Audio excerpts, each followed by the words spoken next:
Liam Sheehan feels that his local council treated him like a pariah. He and his family cleared more than 200 trees from the ground near their home. Their local council took him to court and he and his family had convictions recorded against them. Now some people are treating Liam like he's a prophet. We believe we're doing the right thing, and I think it's the fact that we're the only house standing within 2 kilometres probably vindicates that position.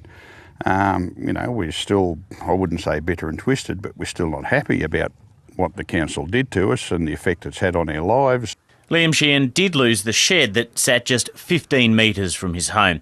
The glass from those vehicles melted in the midst of an intense blaze. He said it doesn't get soft and plastic like this until about 1,000 or 1,200 or something. But, I don't know about glass, but, I know that was hot. In 2004, Liam Sheehan was fined $50,000 for clearing the trees, and together with court costs, he says it cost him more than twice that amount. There needs to be a real look at these regulations to change the way they do things. The powers that these people have, it's got too great a effect on ordinary people's lives. The fire raced up the hill here, and on that day, as it began to threaten their property, Liam and his family retreated into the house here. The reason they think they were able to save their home is that they cleared trees from the washing line all the way up to the road. They believe that stopped the radiant heat coming back to the house, and it's the reason they think that they're here today. People get so head up in that green religion, and the thing is that most of the people that preach that really, they probably live in North Fitzroy or something and don't know the bush. They probably couldn't, if you're relating it to the bush, you probably couldn't tell their armpit from their elbow. But fuel reduction in forests and around homes is no panacea, according to the people who fight the fires. Every bit of fuel in the state of Victoria is dry, and it's dry because of the environment. It's not dry because there hasn't been fuel reduction burning. It's simply a case of the fuel and the state it's in. The authorities point out that with such intense conditions, even grass that's just a few inches long can be a pathway for fire to jump from property to property. It's just exploding, and that's the environment that we're in because of that long run dry period, the combination of the heat wave, the 12 years of drought.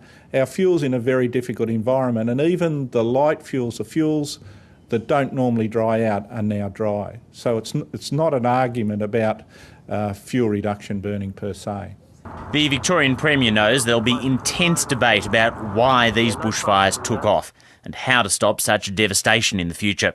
He says the Royal Commission will be allowed and resourced to cover every issue. The terms are as broad as possible so that everybody can have their say and the commissioners can have maximum flexibility into their examination of all of these issues. The Commission's interim report will be out before the next fire season, but with people keen to rebuild very quickly, the Premier is warning that tougher building codes will be imposed on those who want to live in the bush. We need to renew, we need to rebuild, and at the same time we've got to have this Commission giving people the opportunity to have their say and letting the Commission give us recommendations for the future so that we never again see a repeat of what occurred on February the 7th. We're about 1 kilometre away from Liam Sheehan's house, and you can see here at the neighbours that it's very different. On all sides there are trees. They didn't do the clearing that cost the Sheehans hundreds of thousands of dollars. One of the things the Royal Commission is going to have to ask is whether or not tree clearing makes a difference when the fire is so hot that glass gets melted like sheets of treacle falling in onto itself.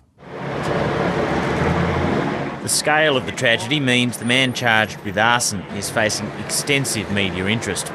39-year-old Brendan Sockerlook is charged with starting the fire that killed 11 people at Churchill in Gippsland in Victoria's east. He'll face court again in May. Raphael Epstein, Lateline.